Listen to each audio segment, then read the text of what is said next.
Vlogger na si Toni Gonzaga nagtrending ngayon dahil sa kanyang interview kay Bongbong Marcos. Dahil may mga pumupuna dahil sa mga sinabi daw ni BBM hinggil sa kanyang ama. Hindi daw nila nagustuhan ang pag-interview ni vlogger Toni kay BBM. Hindi daw nagustuhan ng Ateneo Marcialo Museum. Hindi daw nagustuhan ng mga biktima sa Marcialo. Si Toni Gonzaga po ay vlogger so walang makakapigil sa kanya kung sino ang kanyang i-interviewin. Bakit sila nagagalit kay Toni? Naging fair naman siya. In-interview naman niya si Lini Robredo, Isko and Grace po. Bakit nila binabati ko si Toni? May karapatan naman siya mamili kung sino ang kanyang i-interviewin. Bakit sila nagagalit kay Sir Bongbong kung sasabihin niya ang tungkol sa kanyang ama? Siyempre, anak siya. Siya ang nakakaalam tungkol sa kanyang ama. Gusto siguro nila kapag galit si Toni sa kanyang pag-interview kay BBM, magagalit din ang mga tao sa kanya para masira ang kanyang imahe. Nagkwento lang naman si BBM tungkol sa kanyang ama. Mga netizens nag-comment doon sa video ni Toni sa kanyang YouTube channel. Maraming humahanga sa mga magagandang nagawa ni Ferdinand Marcos noong siya ay president pa sa ating bansa. Ito ang mga comment ng mga netizens about kay Toni Gonzaga at kay BBM. Sabi nila, may social media na kasi, kaya unti-unti nang lumabas ang katotohanan. Di tulad noon, bias network lang, tapos sisiraan pa. Ito ang tunay na mga Pinoy, very humble and professional. She asked him respectfully and he answered truthfully. Real talk. Nasa advantage ang Marcos that time. Pwede nilang gamitan ng armas ang mga rallyista pero hindi nila ginawa. Man who needs no introduction. We have with us the one and only Mr. Bongbong Marcos. Hello, hello. So happy to be here. Thank you very much. No, I thank you for taking the trouble. Thank you. Thank you very much for allowing us into your beautiful home. Do you have a favorite part here in your house? Well, having grown up as a student, I got used to living in one room. So I have my desk in my bedroom. So that I basically spend most of my time when I'm in the house. I was in there for 72 days. In your room? In the room. What were you doing inside the room? Driving myself crazy, basically. Well, when you're ill, you don't really mind the passage of time. So this you're talking about the time when you got COVID. Yeah, when I got COVID. So if you're not feeling bad, you don't really worry about it. I knew I was better because I was getting very bored and just think, when can I get out of here? When can I get out of here? Do you have a morning routine po? Sir Well, yeah. Like what time do you usually wake up? I'm usually up by 7, but after cleaning my teeth, I go straight to the computer and look messages and answer my mail and see what's happening, what I missed from the night before. So hindi kayo nagbe-breakfast, Sir Bong? I fast. Is that the intermittent fasting? In the intermittent fasting. Yeah, it seems to work for me. Sometimes I forget that I fasted and haven't eaten, and I'll go and exercise. What's your exercise po? Gym. Because my schedule's so crazy, I can't do it like before. So that's what I do now. Just to have to stay fit, especially after COVID. It's my father's influence. My father was, before the term was invented, he was a health freak. And he would exercise at least an hour a day, sometimes twice a day. So you would see him exercise when you were He would regularly? He would bring us to the gym. He said, "Come," when we were little. Since you talked about your father, when you were born, he was already in politics. Yes. He became congressman in 47, and then senator in 57. That's the time you were born? That's the year I was born. Yeah. Actually, I think he was always in politics, at least in his mind. When I became governor of Ilocos Norte, I got to talk. Since I was spending all my time there, I got to talk to some of his friends and the people who were around him when he was still living in Ilocos. And they said, 16 years old pa lang yan, may kabinete na yan. Really? Talagang my father is one of those, I suppose, the most single-minded person I've ever known. If it had nothing to do with his work, he just wouldn't spend time on it. Saan po kayo pinanganak? San Juan? No, pinanganak ako doon. So we lived in our house, which is still there, until 1965, when he won the presidency and we moved na to the palace. He won his presidency in 1965. You were 7 years Yeah, old. because I remember my first birthday in the palace was my 8th birthday. What was that like? Oh, it's amazing because my dad brought me to school. He woke me up.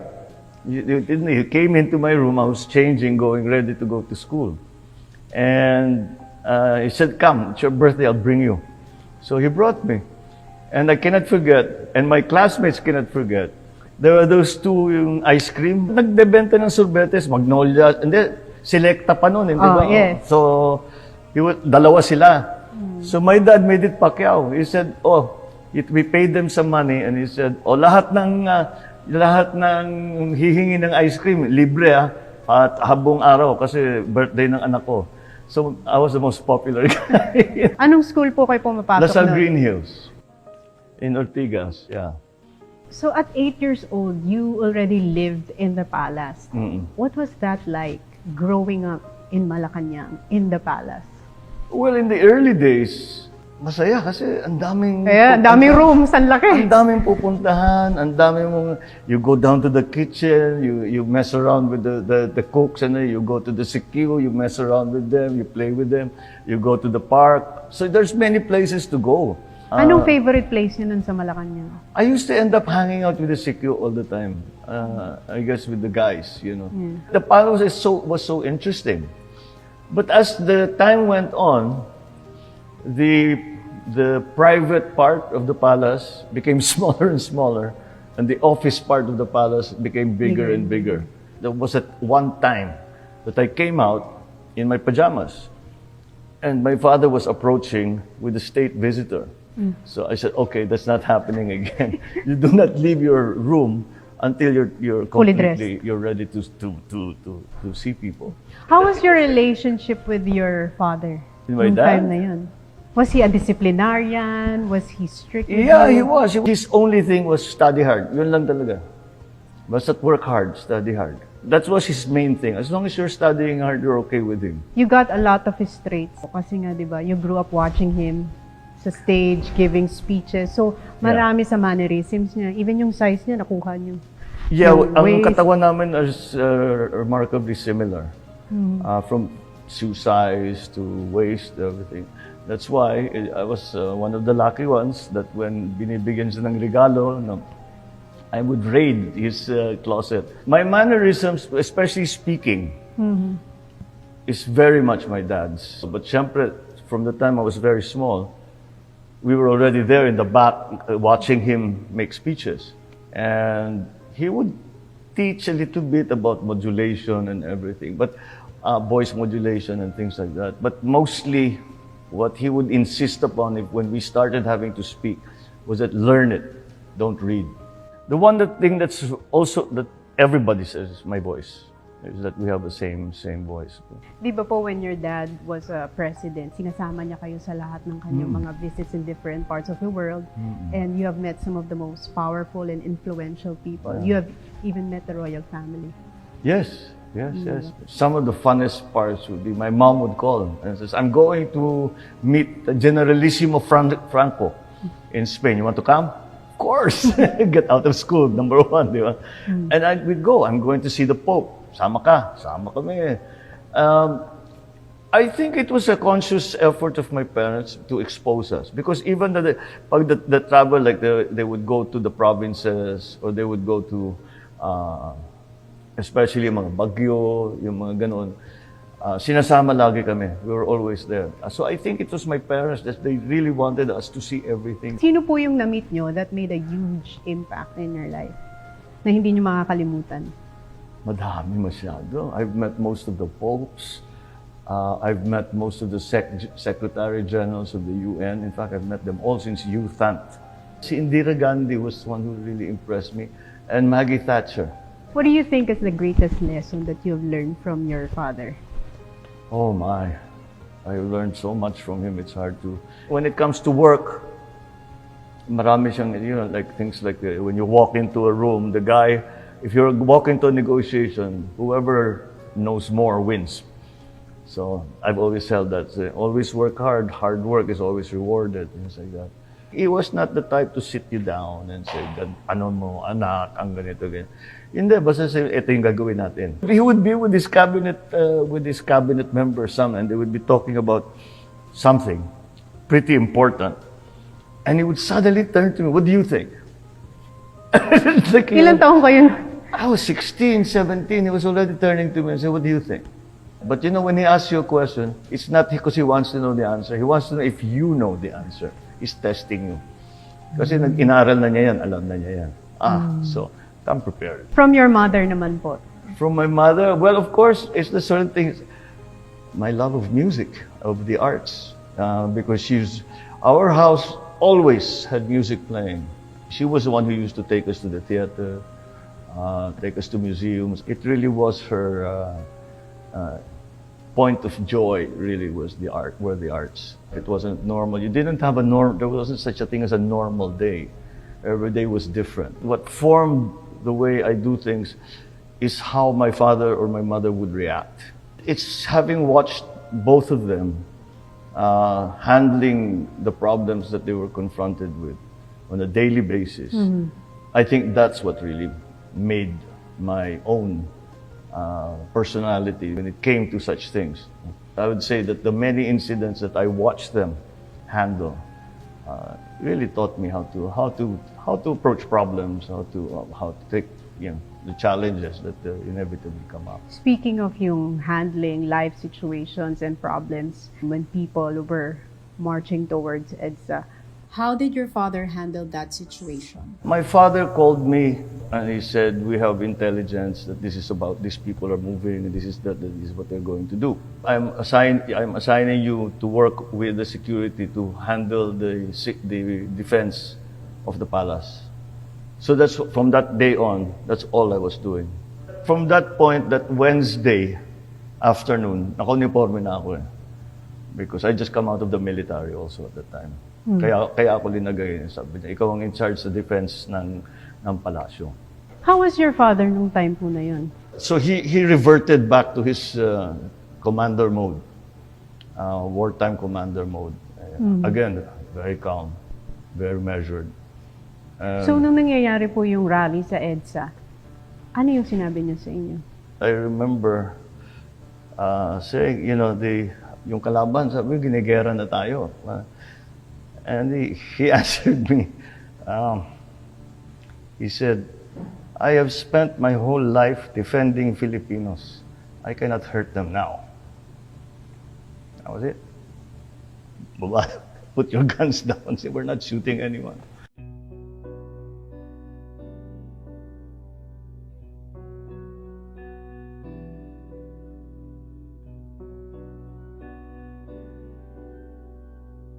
Were you scared nung time na yun? No, I wasn't. I can't say as I was. Because militarily, we had an advantage. It's just he chose not to fight.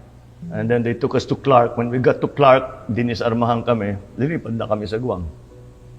Which is what happened. How was your father when you were in Guam? He was ill. He wasn't well. He wasn't sleeping. But again, he was still his old self. He was in that mode. He was in commander mode. Was there ever a time that he showed his vulnerability to you? He's a professional, so basta kung anong kailangan gawin, gagawin natin. He didn't shirk away from any kind of challenge. Basta kung ano, hinaharap niya talaga. Basta the opposite of vulnerable. Solution-based. Oh, absolutely. Mission-oriented ang tawag sa military.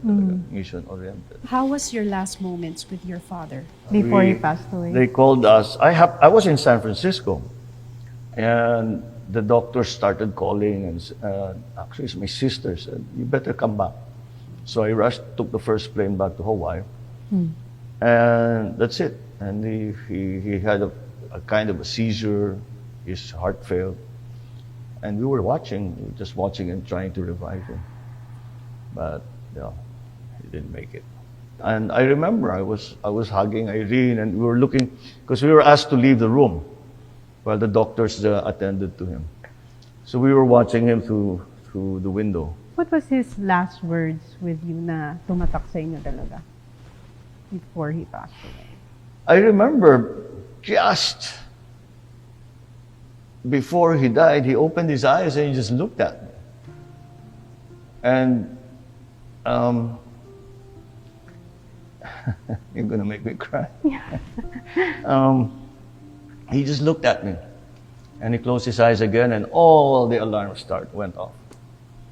All the machines started beeping, and then all the nurses came in, all the doctors came in. We were hustled out of the room, and that was it. So there were no last words, but There was that last look. there was that last look that I will never forget. And God, look what you're doing to me. People will think I'm a crybaby. It meant the world, that last look. It's a very, very sad memory. And sad and happy at the same time, because at least meron siyang last na connection with me, with us. I could see he really looked, and he knew who I was, and he knew that perhaps she was going. Parang So, that look was a farewell. parang ganon.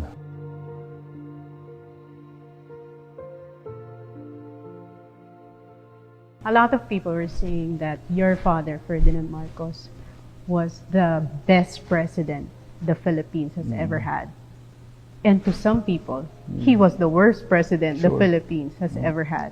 But if I were to ask you, what's the best and worst thing about him? The best thing about him, as a leader, as a president, he was an actual leader. I think the problem now we have is that we lack leadership. You cannot be president following surveys, which is a tendency that we have not only here but in other countries as well. Meron siyang vision talaga. I want the Philippines to be this place in 10 years. I will make the Philippines this good by that year. Meron siyang vision. Ano yung galing ng Pinoy? Yun, dun tayo. Pagandahin natin, tulad niya. He had a very clear understanding of what needed to be done and how to do it. And that, I think, was his best quality as a leader, which was born of his experience, born of his smarts, born of his love for the Filipinos and Philippines. The worst, I don't know how you would describe, because he had all the qualities of a good leader that a good leader would have, should have rather. He took any job that he had very, very, very serious. A very serious person.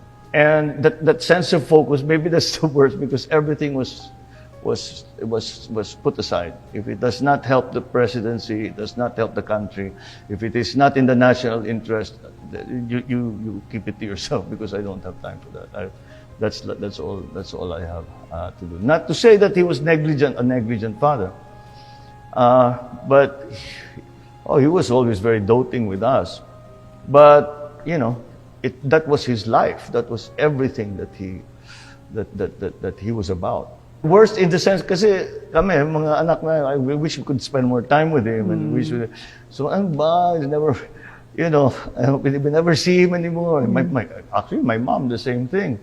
They were always out doing something, even when we'd come home from when we were going to school abroad already. Pag uwi namin, so umuwi pa tayo, we don't naman see our parents. But that was the kulang part in our, because they were just so busy. There was just so much to do and so many things to... How do you handle po, Sir Bong, yung mga criticisms, yung mga bashers, yung mga hate, the anti-Marcos? Well, we're in political life.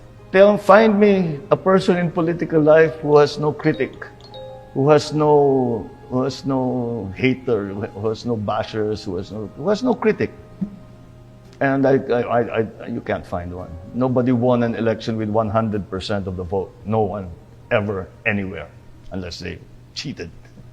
So that's something that we learned to live with because I remember very well when he was Senate President.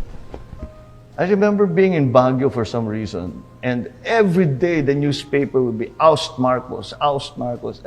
Basta binabanatan siya ng gusto. I'm talking young. I was quite young. Ilang taon po kayo nun? I must have been 6 years old. So at 6 pa lang, Nababasa na ako eh. You could read already. So, and you would get affected nung time na yun, syempre. hindi ko maintindihan, ba't galit sila sa daddy ko? Ba't galit na galit sila? Siyempre, babasahin ko yung diary, hindi ko naman naintindihan kung ano yung pinag-uusapan nila. So I remember asking an aunt, saying, ba't ganun? Ba't sila galit kay daddy? No? Bait naman si daddy. Hindi, ganyan talaga. And to this day, Sir Bong, Kaya nga, the mere surname, merong mga talagang pag narinig, Marcos. But your father po, how did he handle that? Yung mga Aus, Marcos, yung mga wala. credit? Trabaho lang tatay ko, trabaho lang. That's nothing. I mean, I've been called worse names. I've been called every name in the book. Tawa siya na tawa. If you're making your enemies angry, you're doing a good job. And we go back to Churchill. If you haven't made any enemies, you haven't done anything. Ganyan talaga. Ang buhay ng politika eh. Wala ka talaga. Hindi mo maiwasan yan eh. Kahit yung pinaka-popular. Tignan mo. Our president now, if you look at the surveys, ang taas-taas ng popularity, ng approval rating at lahat, meron pa rin galit sa kanya, meron pang minumura siya, meron pang kung ano-ano sinasabi. Hindi mo mawala yan eh. And we learned that lesson, I did anyway, I learned that lesson very early on. At the age of 6. Mga ganun. I remember, we'll look in the history books. When was the time when he was Senate President, ang gusto talaga siyang tanggalin. They just kept attacking him and attacking him. I remember, I still in my head, I can still see the newspaper. Oust Marcos, Marcos, out. Yung ganun, puro ganun yung headline. At the age of 6, ano? Parang ang aga kagad na awakening yun and realization about life.